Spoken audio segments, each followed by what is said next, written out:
Chapter 5. After this, a Jewish festival took place, and Jesus went up to Jerusalem. By the sheep gate in Jerusalem there is a pool, called Bethesda in Aramaic, which has 5 colonnades. Within these lay a large number of the disabled, blind, lame, and paralyzed. One man was there who had been disabled for 38 years. When Jesus saw him lying there and realized he had already been there a long time, he said to him, "Do you want to get well?" "Sir," the disabled man answered, "I have no one to put me into the pool when the water is stirred up, but while I'm coming, someone goes down ahead of me." "Get up," Jesus told him. "Pick up your mat and walk." Instantly, the man got well, picked up his mat, and started to walk.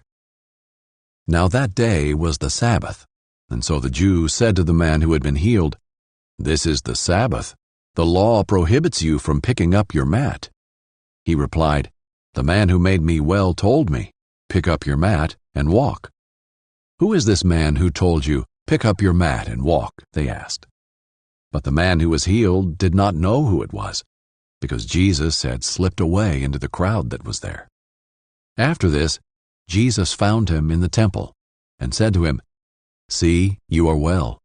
Do not sin anymore, so that something worse doesn't happen to you." The man went and reported to the Jews that it was Jesus who had made him well. Therefore the Jews began persecuting Jesus, because he was doing these things on the Sabbath. Jesus responded to them, "My Father is still working, and I am working also."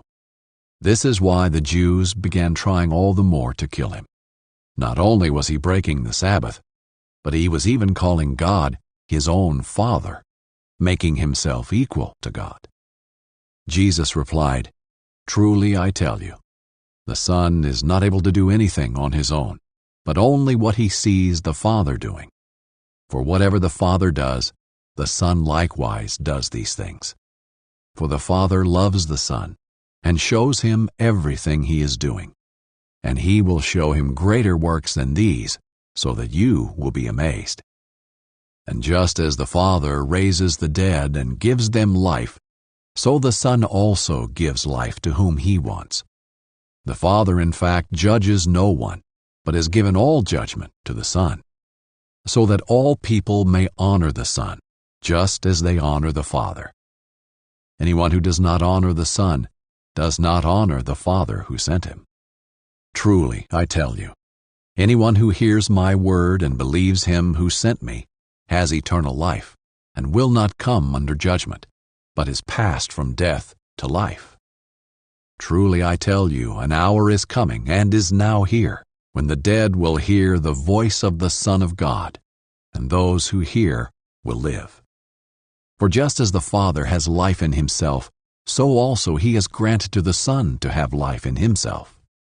And he has granted him the right to pass judgment, because he is the Son of Man.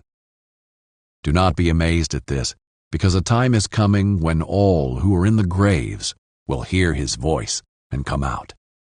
Those who have done good things to the resurrection of life, but those who have done wicked things to the resurrection of condemnation. I can do nothing on my own. I judge only as I hear, and my judgment is just, because I do not seek my own will, but the will of him who sent me. If I testify about myself, my testimony is not true. There is another who testifies about me, and I know that the testimony he gives about me is true. You sent messengers to John, and he testified to the truth. I don't receive human testimony, but I say these things so that you may be saved. John was a burning and shining lamp, and you were willing to rejoice for a while in his light. But I have a greater testimony than John's, because of the works that the Father has given me to accomplish. These very works I am doing testify about me that the Father has sent me.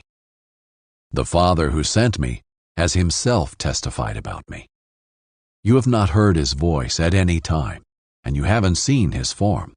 You don't have his word residing in you, because you don't believe the one he sent. You pore over the Scriptures because you think you have eternal life in them, and yet they testify about me. But you are not willing to come to me so that you may have life.